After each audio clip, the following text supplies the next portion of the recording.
Anyway, I sent him the stuff, wanted to see if the application.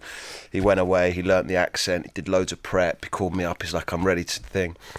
And I was going to send him into the casting director, but I decided to film with him at home, and I filmed on my iPhone, and we worked a little bit, and then long story short, he did a bunch of auditions and he got the role, and it was honestly my proudest achievement, I think, is in what I've done. Wow. So you're in rehearsal right now? Yeah. But when will you go in front of an audience? Do you do previews at the Young Vic, or does it just open? I think we do a week of previews. So we start on November 27th. Okay. And then the press night is the following week. And then it runs right. Are they putting up some Christmas decorations? We have a break at Christmas. Oh, okay. Because it goes right through to the 27th of January. Yeah, no, they're not inhumane. We've got lives. Oh, so that's nice. I think the 24th we're off until New Year. Oh, no really? one wants to go to the theatre that week, do they? I mean, probably not to see the Homecoming. No, absolutely not. I mean, I've seen shows on Christmas Eve, and everybody in the audience is sitting there who booked it 6 months ago, going, why the hell did I book this? I've got so much to do before tomorrow. You know what I mean? Nobody wants to see a show on Christmas Eve. But, and also, you don't want to see someone else's dysfunctional family. You've got your own to deal with. Well, no, but then maybe that'll make you feel good about yourself. So maybe it's not so bad, such a bad thing. And it's directed by Matthew Dunster. If people don't know, explain how posh he is. Yeah, Matthew is the poshest man I've ever known. Matthew's a working class boy from Manchester, where my dad's from as well, actually. And I think he's the perfect guy to sort of to bring this to life. You know, it's and you know, it's been a real joy working with him. Yeah, but he's had big West End hits. I mean, he's got some miles under his belt. Yeah. He's done his due diligence. He's worked his way up, and he's very good at what he does. You know, so it's been a joy. And because Harold Pinter is now no longer in the world, because it used to be Harold Pinter was kind of like, you know, the script was the absolute Bible and you couldn't mess with it at all. Yeah. Is it a bit more flexible now that he's... I just learn the gist of it and then just give it a spin, you know, on the day, you know, just sort of read it before I go on. It's funny because, I mean... You stick to the script, obviously, and one of the things that Harold Pinter's very famous for is his pauses. So there's all these pauses throughout that you've got to adhere to, really. And when you get them right, it's just electric. So that's been really fun. I think for me, and I think for this cast and Matthew as well, you know, I'm all about truth. It needs to be real. It needs to be, when you're on stage, I don't want the audience going, oh, this is a play, and that's a full stop, and that's a that, and that's a that. I want the audience to believe this character, and I want the audience to believe this family. And I think, first and foremost, that's what we do. But the script is so brilliant that you can do that in the parameters of saying his words. Yeah. And what do you think it's going to be like? You know, you're talking about getting those pauses right. When you have an audience, because suddenly there's another element in that pause. Yeah, exactly. That's it. It's Matthew sort of describes it as finding the dynamic of the pause. So it's not just waiting; it's finding your motivation. What is the reason? Like, are you moving? Are you changing a pace? Are you changing tone? What is it? And that's. So it's having sort of a dynamism for each pause. But yeah, hopefully when the audience is there, it'll mean something more. And we're talking about kind of your tensions in family and stuff. Because your brother, Finn, he's also an actor. Yeah, that's it. So is he younger? Finn's younger, yeah. Okay. I've got four younger brothers to count there.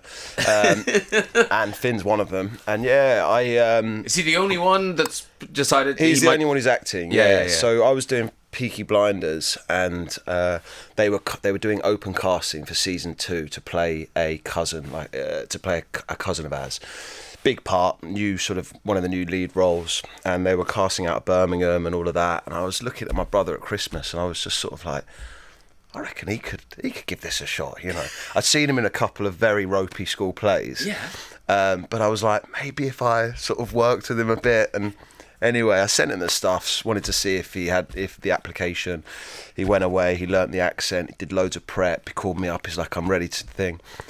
And I was going to send him into the casting director, but I decided to film with him at home, and I filmed on my iPhone, and we worked a little bit. And then, long story short, he did a bunch of auditions and he got the role. And it was honestly my proudest achievement, I think, is in what I've done. Wow. Yeah, it was an amazing opportunity to see something and then help them sort of get the opportunity. He went and smashed it. and happy days. And now I've got somebody who's very, very close to me, and we have a lot of commonality. We can talk about certain things that you can't discuss with other people. We can talk about, producers and money and whatever we got with fame, to a relative extent. And just it's been great having a sort of partner as you go through. And did someone do that for you? Did someone help open the door for you? No, I just did it myself. Did you really just do it? Yeah, of course. Everybody, there's many people along the way, isn't there? Yeah. So I had it's just the thing, so many actors now are posh because it's very hard to break into the business, and there, particularly when you're young and struggling and starting, there isn't much money there. So for me, I went to a very regular sort of state school in South London, and had a fantastic drama teacher. That was the first thing. Yeah. So we're putting on plays all the time, and you're getting the bug. Then I did the National Youth Theatre, which is a 2-week summer course in the UK, and I met a brilliant director there called Ricky Beadle-Blair, and he was just inspirational on a whole new level, and I started doing what he said, and started auditioning, and I started writing. And he encouraged me to write, and then I think I was about 20. I wrote a television show and sent it to Matt Lucas. I'd done one day on Come Fly With Me, and Matt Lucas had taken a photo of me on the app Fat Booth, which was an app that makes your face really fat. So I had his personal email address. I've got Matt's email address on there. I've just started acting. I'm 19-20. I wrote this show about a breakup I'd had in Kingston and a bunch of my friends and things like that. And then I sent it. I wrote to Matt and I said, "Would you read it and give me some feedback?" And then, long story short, me and Matt set up a company to make the show. We never actually made it, but I was getting commissioned by ITV, and I got a really good agent. I signed with Troika, who I know you used to be with. Yeah. So I signed with Connor at Troika, and that's when it started to grow. So that's what I always say to young actors. It's like there's always a way. And in those early years, when everyone was out partying, I was writing all the time, and I was writing scripts, and I was turning up at the Royal Court and hanging out in the bar and just trying to sort of let people know that I was around. Yeah. Isn't that I didn't know any of that story. That's amazing. Yeah. Wow. Yeah, I think I saw you at a couple of those Troika parties in the early days. No, you were holding it down. Was I? Okay. I wasn't vomiting in a corner or anything. Oh, that's good.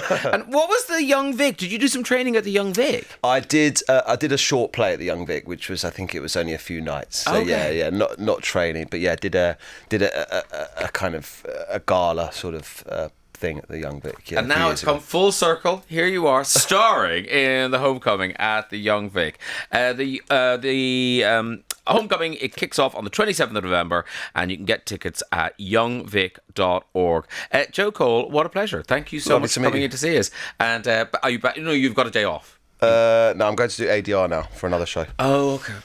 Always working. Always working. We never sleep. All right. Take care of yourself, sir. Thank you. Here's madness.